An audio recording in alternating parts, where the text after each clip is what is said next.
ભયાનક નથી બનાવતા. જે ભગવાન અહીંયા આપણને મોકલ્યા છે, આપણે એમને બધા બનાવતા હોઈએ. મંદિરે જઈને ટંકોરી વગાડીને 2 રૂપિયા 3 રૂપિયા ગાંડુભાઈ પેટીમાં નાખતા હોય. જે આપણને લાખો રૂપિયા આપ્યા હોય, આપણે એમને આપવા માટે 10 ની નોટ ખિસ્સામાં ગોતતા હોઈએ. સમજી ગયા? એટલે આવું વિડંબના બહુ મોટી છે.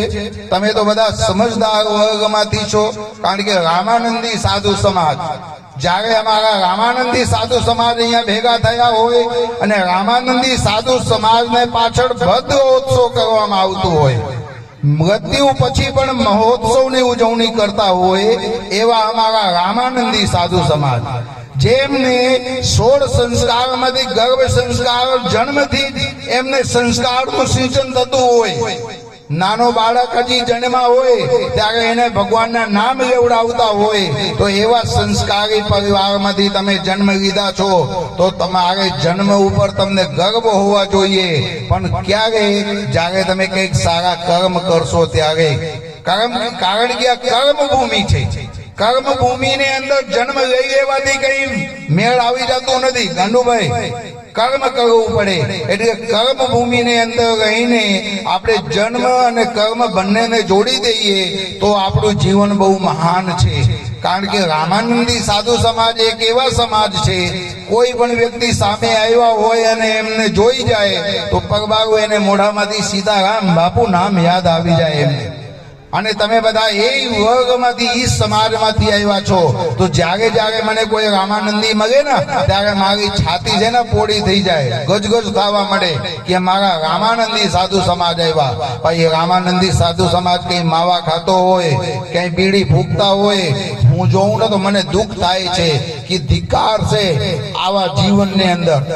સંસ્કારની કમીને હોવાને લીધે વ્યસનને રસ્તે ચડી જાય. એટલે વ્યસનથી આપણે દૂર રહી તો જ ભગવાન આપણા પાસે આવશે.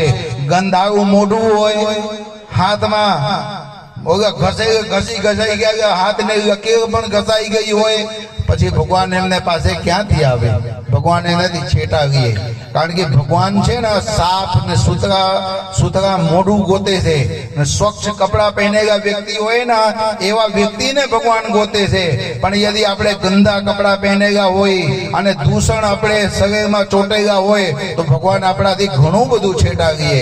એટલે રામાનંદી સાધુ સમાજ હમારા એક એવા આદર્શ પરિવાર છે, એક આદર્શ કુટુંબ છે કે જ્યાં જ્યાં અમે રામાનંદીને મળીને ત્યાં સુધી તક અમને ખૂબ આનંદ આવી જાય. એટલે આજે ભદ્રોત્સવ મહોત્સવમાં આપણે કોઈને આત્માના કલ્યાણ થાય એવું વિનંતી કરવાનું જ નથી. કારણ કે એ બંનેના આત્માના કલ્યાણ તો થઈ જ ગયા છે, કારણ કે એમના કર્મ સારા હતા.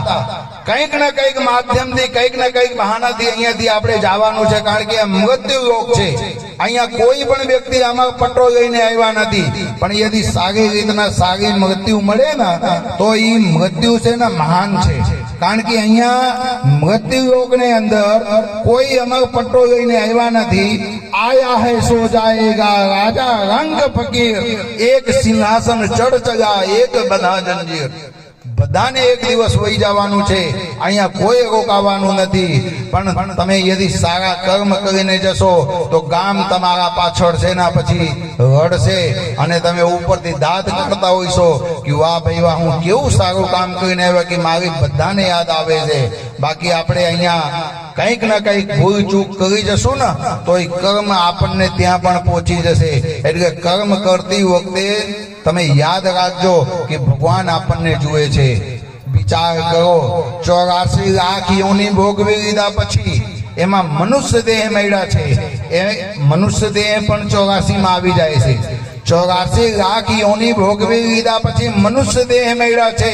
અને મનુષ્ય દેહ મળ્યા પછી પણ યદિ આપણે સારા સદકર્મ નહીં કરશું ને તો પછી ધિક્કાર છે.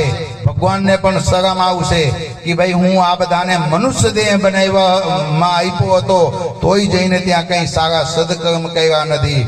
કારણ કે મનુષ્ય શું નથી કરી શકતો એ એક વખત વિચારજો. બધું મનુષ્ય કરી શકે છે. હાથી, ઘોડા, ગધેડા, કૂતરા, ભૂંદડા ઈ કાંઈ નથી કરી શકતા.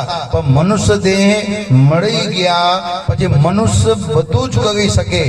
મનુષ્ય તું બડા મહાન હૈ, મનુષ્ય તું બડા મહાન હૈ.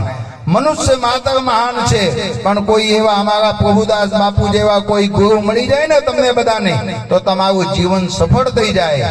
અને કોઈ પ્રભુદાસ બાપુ જેવા વ્યક્તિ તમને મળી જાય ને, તો તમારે આત્માથી ને પરમાત્મા સુધી તક પહોંચાડી દઈએ. તો એવા અમારા સ્વર્ગવાસી પ્રભુદાસ બાપુ ના જ્યાં પણ આત્મા હોય છે, ત્યાં એમની આત્મા ખૂબ રાજી ને ખુશીથી છે, કારણ કે ખૂબ સારું જીવન જીવીને ગયા છે. અને વિચાર કરો, રામ જેવાઓને 14 વર્ષ વનમાં જવું પડે,